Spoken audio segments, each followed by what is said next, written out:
புது வருஷம் பொறுக்குது, புது வருஷம் பொறுக்குது. எத்தனை வருஷம் ஆனாலும் வாழ்க்கை அப்படியே தான் இருக்குது, அப்படியே தான் இருக்குது. போன வருஷத்துல என்ன எவன் ஏமாத்துறான், இந்த வருஷத்துல அவனுக்கு கை கால் வழங்காம போவ. இந்த வருஷத்துல நான் வாழ்ற வாழ்க்கையை பார்த்து அவனுக்கு லாரி டயர்ல ஊந்து சாவ. நானே சிங்கிளா இருக்கும் போது போன வருஷத்துல எவன் அவனுக்கு தனக்கு ஆள் இருக்குதுன்னு நட்டுக்குன்னு தெரிஞ்சானுங்களோ, இந்த வருஷத்துல அவனுக்கு காதல் புட்டுக்குன்னு போவ. யோ புடுபுடுப்புக்காரன் தானே நீ? ஏன் பார்த்தா அம்பானிக்கு அத்த பை மாதிரி தெரியுதா? நக்கல் தாயா உனக்கு. புது வருஷம் பிறக்கும் போது எதுக்கு சாபமா விட்டுன்னு தெரியற? நான் பண்றது 12 மாசத்துல பட்ட கஷ்டங்கள் அப்படி. அப்படி என்ன பட்ட? சொல்றேன் கேளு. சொல்லு.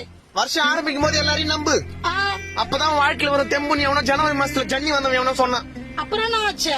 வருஷம் ஆரம்பத்துல நானும் எல்லாரையும் நம்பினேன். அப்புறம் 3வது மாசத்துல 3 பேர் முதுகுல குத்துனான். ஐயோ. 7வது மாசத்துல 7 பேர்கிட்ட ஏமாத்தினான். அப்புறம் இப்ப வருஷம் கடைசியில ஏமாந்தவன் ஒருத்தன் தான். அது யாரு? நான் தான். அப்ப போன வருஷம் ஃபுல்லா நீ சந்தோஷமாவே இல்லையா? என்ன பண்றது தாயி? மத்தவன் கவலைய பத்தி வச்சா நம்ம சந்தோஷமா இருக்க முடியல. நம்ம சந்தோஷமா இருந்தா அதை பார்த்து மத்தவன் கவலையாயிடுறான். சரி, இந்த 26ல ஒரு ரெசல்யூஷன் தான் என்ன? 4 விஷயம் தான். சொல்லு. மனசுக்கு ஸ்ட்ராங்கா கேட்டு, ஆ, மூளைக்கு நல்ல தாட்டு, ஆ. வாய்க்கு ஒரு பூட்டு, அப்புறம் வர தேர்தல் ஒரு ஓட்டு. சரிப்பா. Happy new year. பட்டா